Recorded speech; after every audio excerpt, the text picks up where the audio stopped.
All right, y'all. Come on.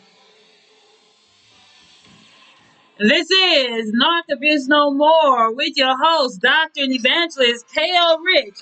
We're here to help you admit what you feel in order to heal from the effects of narcissistic abuse.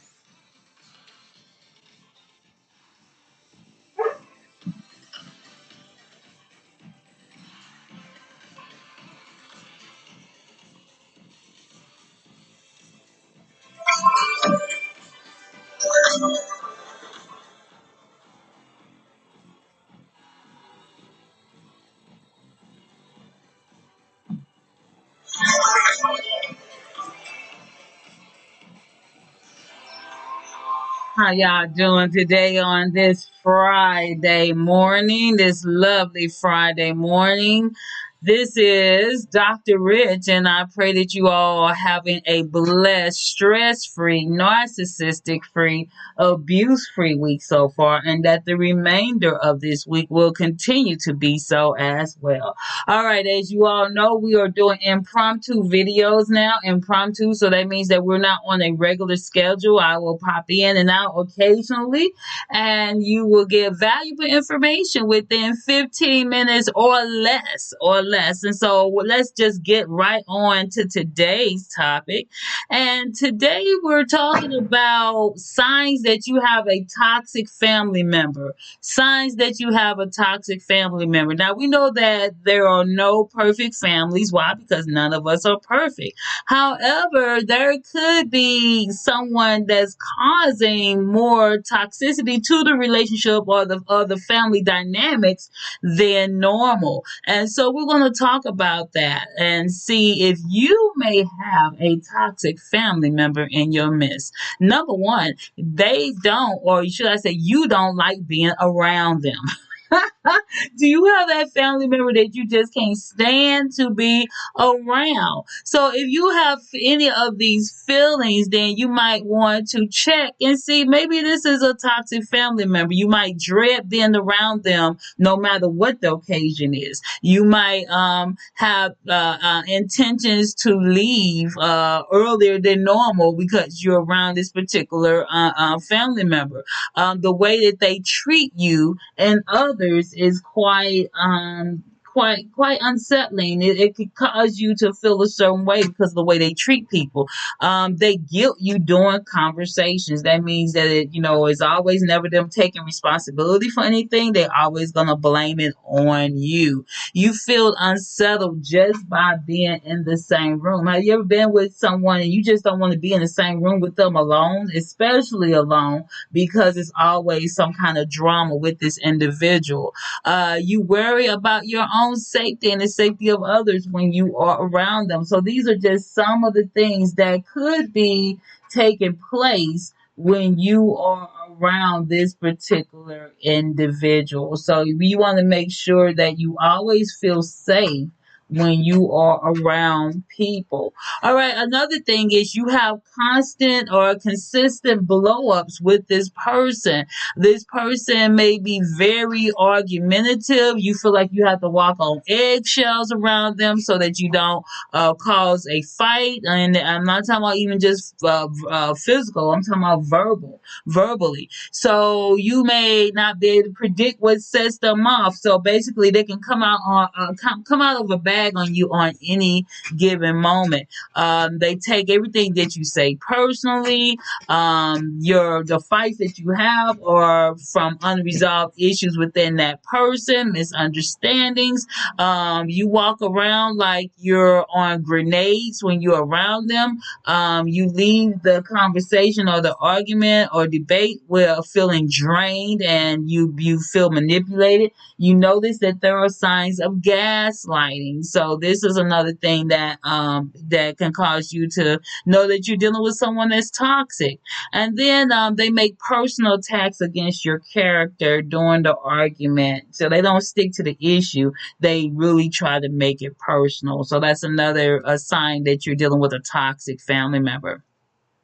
Another thing, they don't respect your beliefs. Everyone has different beliefs and life choices, but they don't accept your maybe your spouse who may be of a different race or whatever. They don't accept just your belief system for is what you value. So they may not agree with it, but they maybe try to start arguments about it.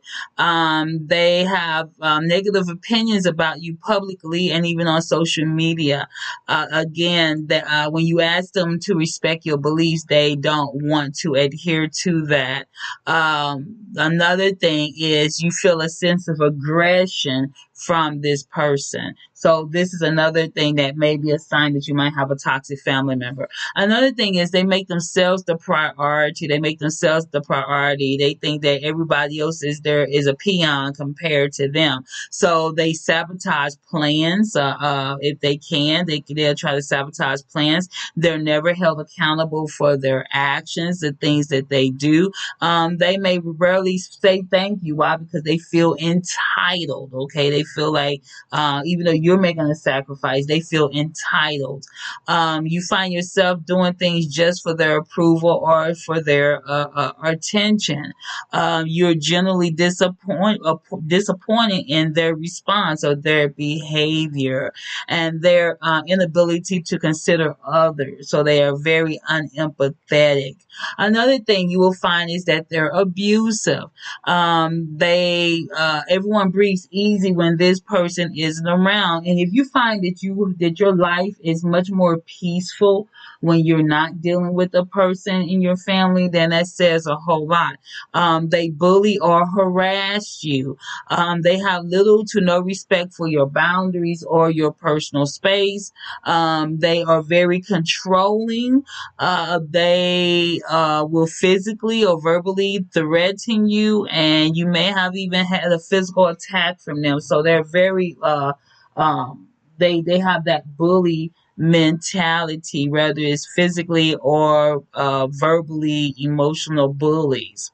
So, what do you do when you're dealing with a toxic family member? Well, for one, you have to set your own boundaries, and so therefore, if there's something that you don't want to discuss, then don't discuss it. Now, one thing when you're dealing with narcissists, they will try to guilt you into compliance. Okay, so remember that they will try to guilt you into compliance, but you do not have to succumb to it. If it's something that you don't want to discuss, then don't do it. You Another thing that can help you too is make sure that you are not alone with this person, because sometimes when you're dealing with these type of people, they will try to start arguments and make it seem like you're the corporate. So make sure that you do not be alone where there's always a third party, a witness. Limit the conversations to specific times and lengths. So do not talk to them. You don't have to talk to them every day. You don't have to talk to them every week. You limit it to maybe 5 minutes. Therefore, you in and out. Hey, how you doing? Just checking on you. Make sure you're fine and alive. Okay, bye. Gotta go. And sometimes you really have to do this with people, because some people are just so toxic that you truly can't really have a relationship with them, because again, they will always, things may go fine for a while, and then you can guarantee that because this person has not done the self-help or gotten the help that they need, that is always going to go back to the same thing. Insist that all interactions with this family member be on your terms. That means that, you know what? I am not going to allow this person to drag me down. I'm not going to allow this person to take over my home, my life, my thoughts, and so therefore you deal with them. You may say, well, you know what? I'm only going to deal with you on a holiday. I'll call this person for a particular holiday, a birthday, or whatever the case may be, but that's it, because this person is too toxic. And you know what? And you don't have to feel guilty about it. Just because someone is your family member, don't mean that they even have your best interests at heart, or it doesn't mean that you have to deal with them. And so, if they are so toxic, it doesn't matter what relationship or dynamics for the relationship involves, you can say no. I just can't deal with this particular person because of who this person is, and don't allow the flying monkeys to make you feel guilty just because you have had to change the dynamics of your relationship. Another thing, you can work it out with the third party if that's possible. Invite someone, if you all need to go to counseling, maybe go to a workshop. Encourage them to even seek their own therapist. Now they may get offended by it, but you know what? Sometimes you just have to be just straight blunt and just say, you know what? You need to talk to someone. I can't help you with your issues. You need to go to someone who can. Last but not least, you may have to cut off communication altogether. If this person is so toxic that every time you encounter them, it's an abusive situation, whether it's an argument, a physical fight, or whatever the case may be, then sometimes you just have to go no contact altogether by blocking them on social media, blocking their number. Do not invite them to your functions. Now, if you go to something where someone is hosting, then and you know that person is going to be there, then I already make prearranged plans to say, you know what, I'm going to not be around this person. I'm going to hang around this one. You can talk to somebody else that might be in the family to say, you know what, when I come, I may just be, I'm going to be around these people, but because you all know the dynamics of the relationship, that we cannot be around one another. And this is so important, to set your boundaries. So you have to be the one to set your boundaries. All right, we are up out of here. I pray that today's podcast is this brief narc abuse no more moment has been a power moment for you, and that you will know, guess what? Your feelings do matter. This is Dr. KL Rich with Narc Abuse No More. Until next time.